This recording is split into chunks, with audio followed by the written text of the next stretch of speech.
Hi everybody.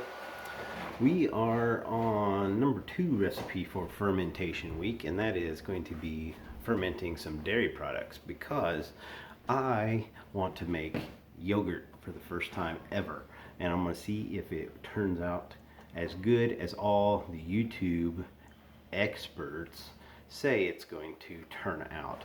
I'm following a simple recipe I found online.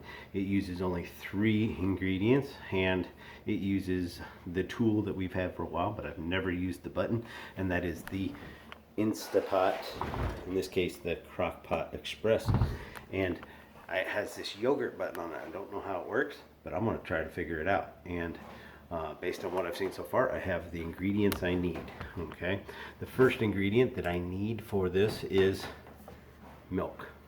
In this case, I'm using Fairlife. This has been highly recommended by multiple videos.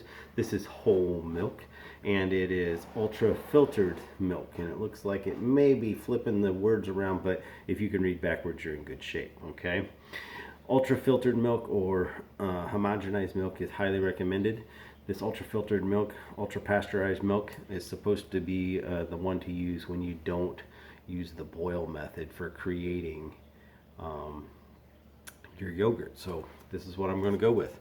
The second ingredient is I'm going to be using 14 ounces of condensed milk. This condensed milk is supposed to add a little sweetness and some flavor to the yogurt. We'll see if that's what happens. The third thing, and this is the part that really everybody talks about being the most important thing, and that is the yogurt culture. Okay, and I guess you can order live bacteria cultures to create yogurt online, that sort of stuff, and that's supposed to work. But everybody recommends just going, and the cheap way to do it is to go find a yogurt that you like and make sure that it has live bacteria cultures in it, and use that as your starter culture. And so my personal favorite yogurt did not have plain yogurt. It always had flavored, with fruit or honey or something of that nature. And everybody says that it's supposed to be plain yogurt, no flavors added, to do your starter culture. You can always add flavor later, add the honey, add the fruit later after your yogurt's finished. But to start it off as a starter culture, they don't recommend it. So I picked up 2 types. I'm not sure. The Faye brand plain yogurt, Greek style yogurt, has live active yogurt cultures, and it lists out the 3 or 4 different bacteria types that are in there for that. I could use this, but I decided I was going to go with my second, I guess you could say, favorite Greek yogurt brand, and that is Chobani. Okay, plain Chobani Greek yogurt, non-fat, plain, no flavors. It has 6 live and active cultures, and I figure, the more cultures are, the more success I'm likely to have. So this is what I'm going to use as my starter culture, and if I like the taste of it, then I can actually reuse my yogurt as the starter culture for the next batch of yogurt that I make. So this is all an experiment. It's the first time doing it, and we're going to see if we can get it to work. Again, we are studying fermentation in class this week with our students. We've already created sauerkraut with lacto fermentation of the cabbage. We're going to try doing some fermentation with some yogurt here and see how that turns out. Okay, so let's get started. I'm going to turn the camera so hopefully it gets the pot that I'm going to use right here. This is my insert for my Instapot. I'm just going to mix it up here, and since this is a no boil method, this is supposed to be a cold start method. The instructions say that I can just start with the pot outside of my my Instapot as so. So the first thing I want to do is, I don't know if it makes any difference if you shake it up. I always do this. It's a habit. Shake up milk. To me, it makes it taste better. We'll see. Okay, I'm going to pour some of the milk into the bottom here of my container. And I don't know, a couple cups of milk maybe all together. By the way, this recipe calls for the entire container of milk here. This is 54 fluid ounces. So that's supposed to be the right amount. And they also say go ahead and add the condensed milk in at this time too. It's all going to get whisked together and mixed up thoroughly. I don't know if I have to try to get every last drop out, but I'm going to get as much as I can. I paid for it, I might as well use it, right? So here we go. Get a little spatula, maybe scoop it out.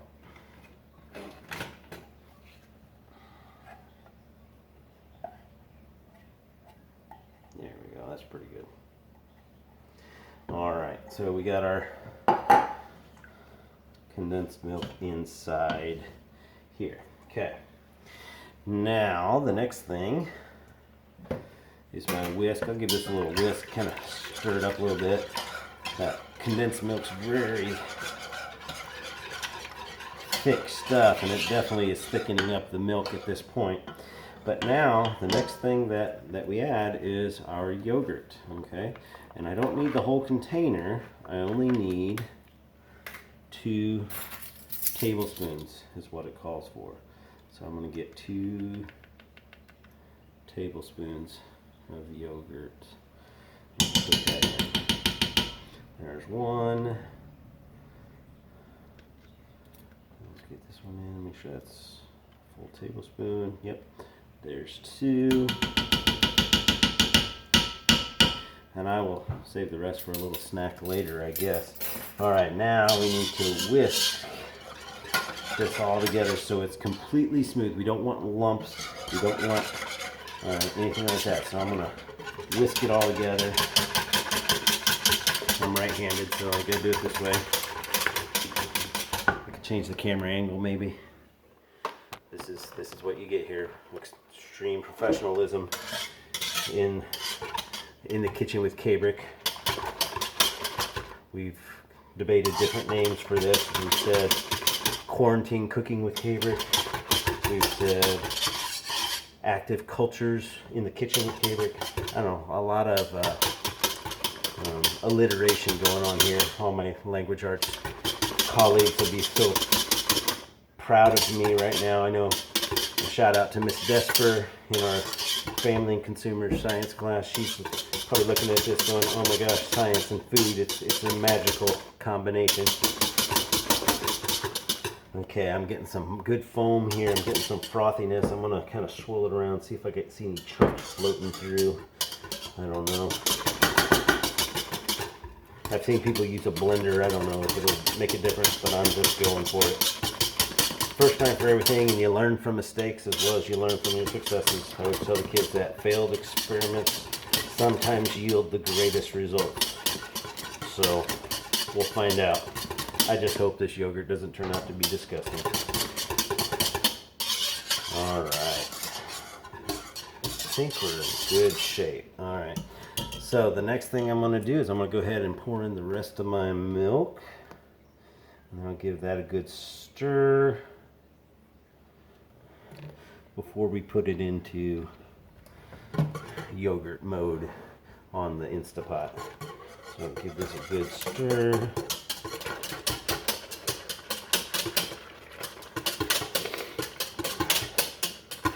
I know other methods of yogurt making. You have to take your milk, if you're not using this type of ultra filtered homogenized milk, you have to take your milk and you have to bring it up to 180 degrees Fahrenheit. And then once it reaches 180 degrees Fahrenheit, you take it off the burner and you let it cool until it gets to around like 115 degrees Fahrenheit, and that's when you introduce the yogurt in, because you don't want to have it too hot, it'll kill the bacteria, and too cold it doesn't work the way it's supposed to. And then you have to let it basically maintain that temperature and incubate. It's not really cooking, it's incubating that bacteria so it spreads throughout the entire culture. The Instapot's supposed to make it a lot easier because it's supposed to hold that temperature the entire time. So now that we've got our milk all mixed up and into our pan, okay, the next step, I'm going to just adjust the camera on fly here. We'll see how this works. This could be a total disaster. I don't know. We'll find out, okay? Is on the controls, we have a yogurt button. and we're gonna hit yogurt. And the Instapot recipes, which is the different brand of this type of cooker, they all have a yogurt function, and they have like 20 hours, 22 hours, 24 hours of time. This particular brand goes to a maximum of 12 hours. And that's as far as I can go. And the recipe I checked with my manual said 8 hours. They usually consider it about done, but we can do a little taste test at 8, and if it needs to go longer, that'll develop the flavor more. It'll get more tart or more sour, as they say, as we go. So I'm going to go ahead and hit start on that, and we're going to let that go for 12, and I'll check it in about 8 hours to see how it goes. Now, to let this finish cooking, there are some things we want to take care of here. First of all, the lid, we want to get rid of the gasket. This is for pressure cooking, and pressure cooking is not good. If I left this on and even let the pressure vent out, I can tell you that I have cooked so many different meals in this. This gasket, no matter how many times we scrub it, it still smells like whatever we had in there last. I don't know, it's just residual molecules stuck in the silicone there. It smells, and I don't want this taste and this smell to get into my yogurt.